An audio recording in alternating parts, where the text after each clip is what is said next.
Bonjour les marins et les petites sirènes, c'est un nouveau jour de vidéo et aujourd'hui on continue la série sur les beaux livres à offrir à Noël pour tous les amoureux de la mer et aujourd'hui c'est aussi pour toutes les amoureuses de la mer bien entendu avec ce magnifique ouvrage de Maud Fontenoy qui s'appelle Femmes Océanes, ces héroïnes qui nous embarquent en mer.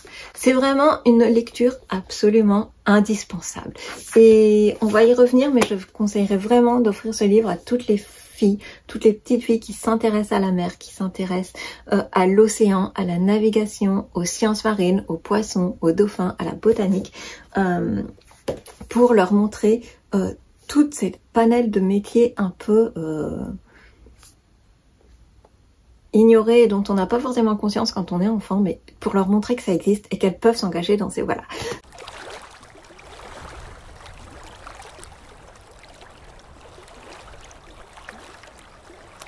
Donc, Maud Fontenoy, je t'en ai déjà parlé, elle est navigatrice, elle s'est notamment illustrée dans, il me semble, quelque chose comme un tour du monde à l'envers et aussi quelques exploits à la rame pas négligeables, il me semble.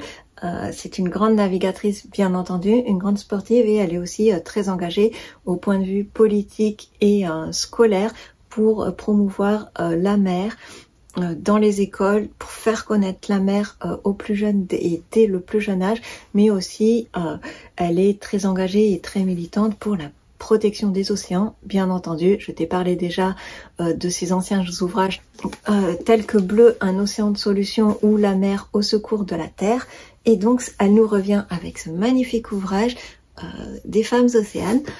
Donc déjà tu le vois, c'est un format à peu près carré, donc ça change, c'est un format qui change.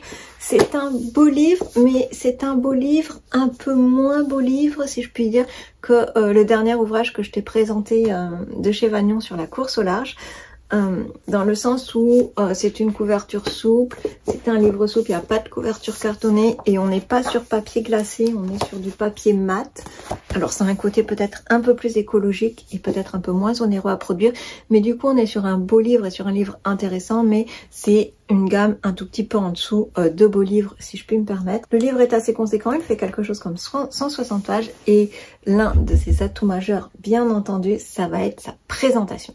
Déjà, il faut savoir que l'ouvrage s'ouvre par deux citations, notamment une de Saint-Exupéry.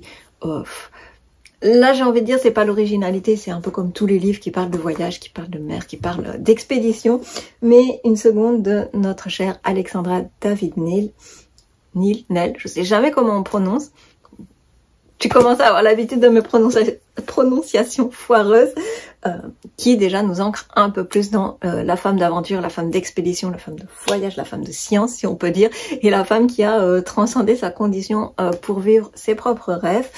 Et donc tout au long de cet ouvrage, justement, ça te donne le ton de l'ouvrage, car tout au long de cet ouvrage, c'est justement ce dont il va être question, de femmes qui ont écrit l'histoire des sciences au féminin, des sciences de la mer au féminin, de femmes qui ont dû transcender justement leurs conditions sociales, leurs conditions de femmes des fois mariées de force, bien souvent, ou qu'on a voulu marier, ou de femmes pauvres, de femmes qui n'étaient pas prédestinées à faire des sciences, mais qui avaient une passion absolument dévorante pour les sciences marines, pour la mer, une intelligence, là encore, démesuré pour accomplir de tels exploits. Ça se fait pas quand on a un cul d'huître, si je puis dire, mais du coup ce livre va justement retracer le destin de ces femmes qui ont écrit l'histoire et surtout qui nous ont ouvert des portes à nous aujourd'hui dans les sciences marines. Le livre commence dans les années 1700 avec une héroïne, si je puis dire, qui s'appelle Jeanne Barré, qui a été botaniste, qui va s'enrôler déguisée en garçon dans un navire comme assistante d'un grand botaniste du siècle des Lumières, et elle va faire toute sa carrière comme ça sous le masque entre guillemets de garçon pour pouvoir assouvir sa passion pour la botanique avant d'être très tardivement reconnue par Louis XVI, il me semble. Et le livre va se dérouler comme ça, il va nous présenter tout un tas de femmes absolument passionnantes et inspirantes, jusqu'à nos années actuelles, nos années 2000, avec Leslie Romanet, qui est biologiste marine et qui s'est aussi spécialisée dans la culture des moules, il me semble. Donc ça va être un panel absolument varié et divers. On va évidemment avoir des figures, la vie de figures très importantes comme Anita Conti, bien entendu, ou Sylvia Earle ou Françoise Gale. Pour te dire qu'au fil des ans, Maud Fontenoy nous présente tout un tas de femmes absolument passionnantes. Je te cite les plus connues, mais il y a aussi des noms un peu moins connus que tu vas prendre plaisir à découvrir. Je pense notamment à des femmes comme Rachel Carson ou Marie Tarp, qui ont là encore eu une influence dans l'histoire des sciences marines au féminin absolument faramineuse. Et donc le livre revient sur toutes ces femmes, qu'elles soient botanistes, biologistes marins, océanographes, cartographes, illustratrices. C'est vraiment les femmes des sciences marines, quel que soit leur domaine. C'est ça aussi qui est très intéressant dans ce livre, c'est que ça va te montrer que les sciences marines, c'est pas juste un biologiste derrière son microscope ou un cartographe en train de dessiner des fonds marins. Les biologistes marines, elles sont comment dire, pas multiformes, mais ce sont des petits couteaux suisses, des touches à tout, des femmes extrêmement cultivées qui ont passé leur vie à se cultiver, bien souvent d'elles-mêmes dans un monde où elles n'avaient pas forcément accès à la culture des hommes à l'époque. Et quelque chose qui est aussi très intéressant, c'est que pour chaque parcours de femme qui est présenté, on a aussi des mises en parallèle avec des femmes plus actuelles qui œuvrent aujourd'hui pour faire connaître la mer. Je pense à l'illustratrice Anna Smith ou encore à la biologiste Asha Davos. Donc c'est pas, contrairement à ce qu'on pourrait penser, c'est pas du tout un livre qui est tourné vers le passé, où on se succèdent les biographies entre guillemets d'illustres inconnus qui n'ont pas été reconnus à leur juste valeur par l'histoire. Il y a un peu cet aspect, bien entendu, avec certains noms qui nous sont présentés, mais c'est plutôt axé de façon, c'est pas pour dire « Ah, les vilains hommes qui les ont empêchés de se faire et qui ont empêché les femmes d'accéder au bateau Watt ». C'est plus dans un contexte de comprendre comment ces femmes ont réussi à changer un système et un monde d'éducation, bien souvent pour le coup avec l'aide d'hommes complices, d'hommes qui ont su voir en elles leurs talents et qui ont su les prendre là aussi parfois sous leur aile pour les aider à développer leurs talents. Pas tout le temps, mais aussi il y a eu beaucoup d'aide dans l'histoire, et pour comprendre comment on peut aujourd'hui accéder à tous ces métiers. Donc c'est plutôt un livre pour rendre hommage à toutes les personnes, qu'elles soient hommes ou femmes, qui ont ouvert les portes de la science marine aux femmes que nous sommes actuellement, si je puis dire. Quelque chose que j'ai adoré dans le livre, c'est évidemment sa présentation. C'est un espèce de pêle-mêle dans tous les sens, avec du texte, des photos, des images d'archives, des illustrations, des citations.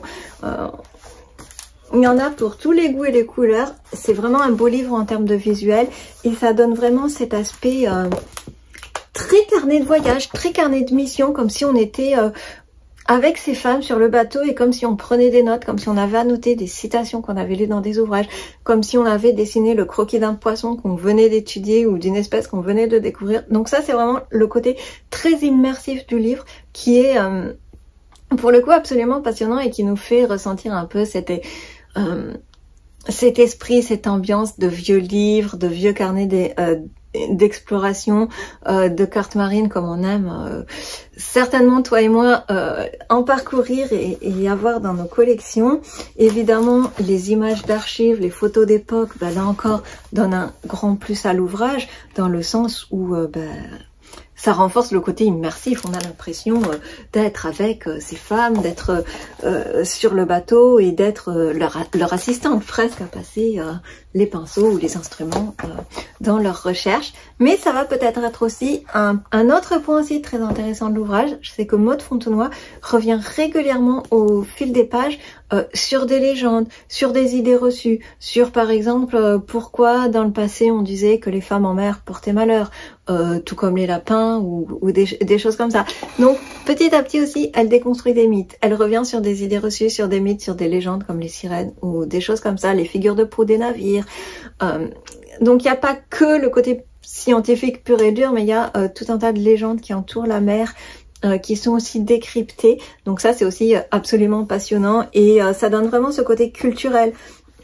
De se dire on est en mer, on navigue, on s'interroge, on découvre des légendes, des folklores, des innovations scientifiques ou des choses comme ça. Je te montre encore quelques images parce que c'est absolument incroyable.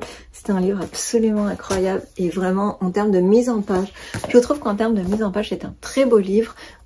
C'est en ce sens que je te le propose aussi pour Noël.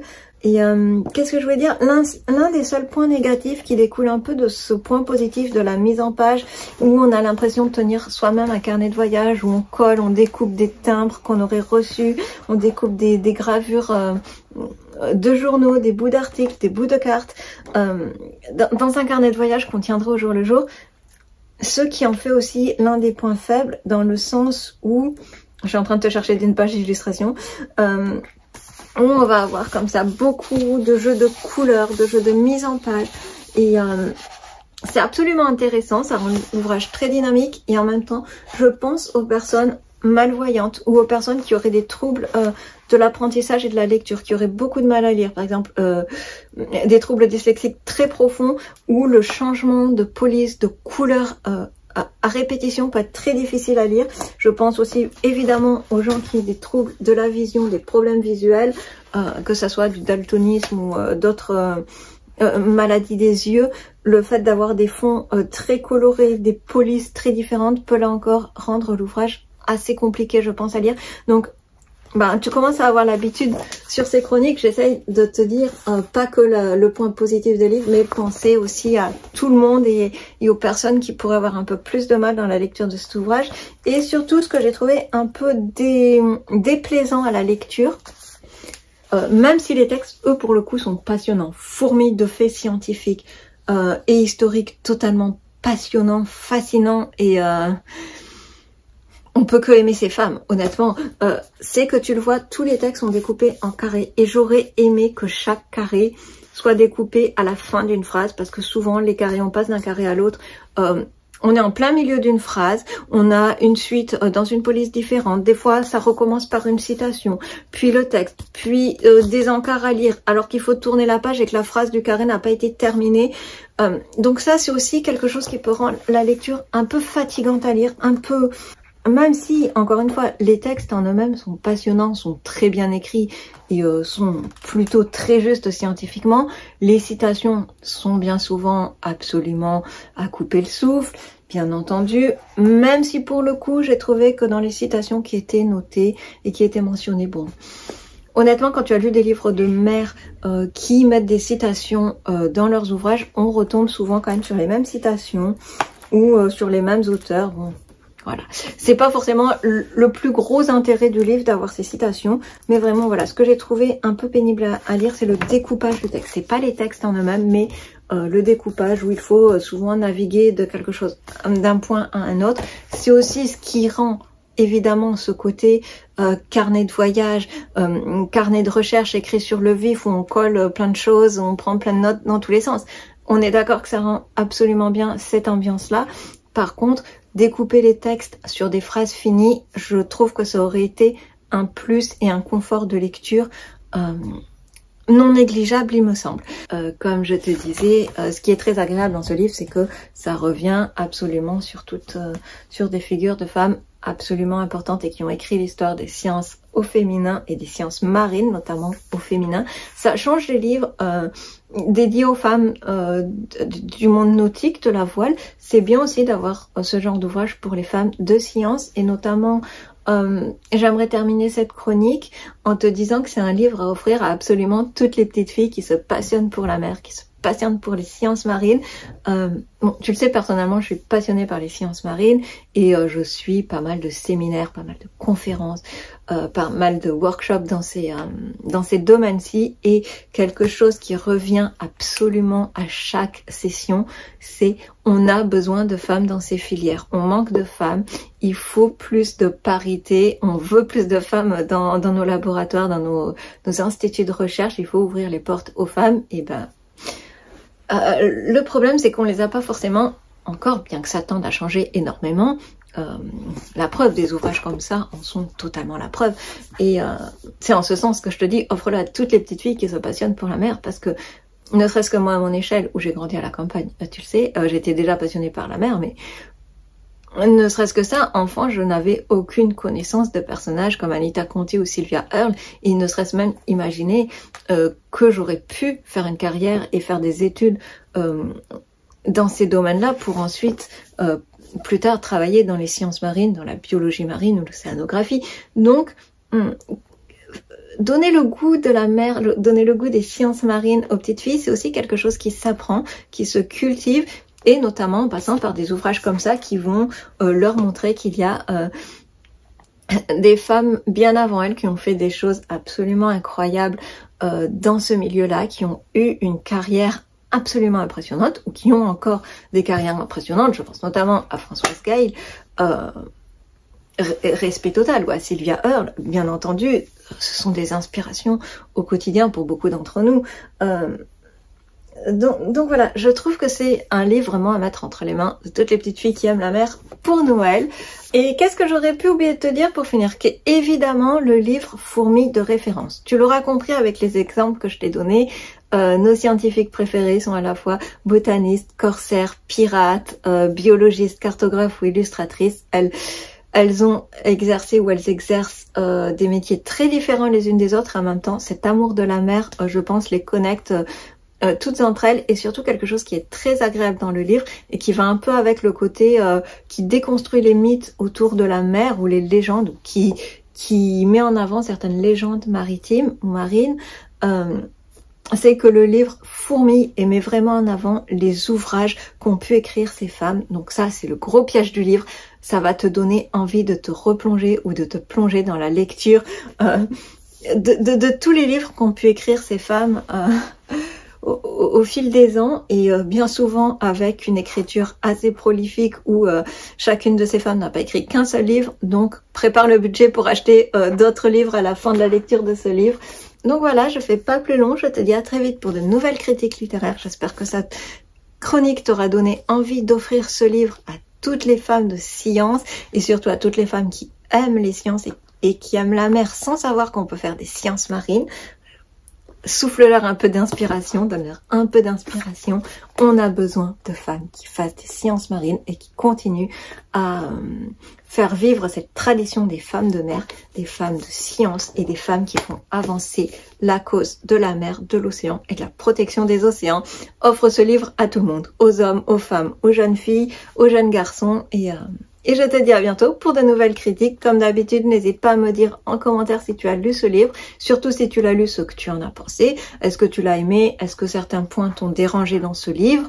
Est-ce que tu as lu d'autres ouvrages de Maud Fontenoy ou d'autres ouvrages dans cette veine-là qui met en avant des femmes ou des hommes de science? Je pense notamment à un livre très intéressant que j'ai là dans ma bibliothèque sur l'Odyssée des hommes sous la mer, dont il faut que je te parle un de ces jours en chronique. Les journées ne font que 24 heures et je lis beaucoup trop de livres pour pouvoir tous te les sortir en vidéo dans la foulée où je les lis. Mais voilà, j'espère que tu auras apprécié cette chronique et je te dis à bientôt pour de nouvelles vidéos. À bientôt mes petits poissons, et continuez à lire et à vous cultiver.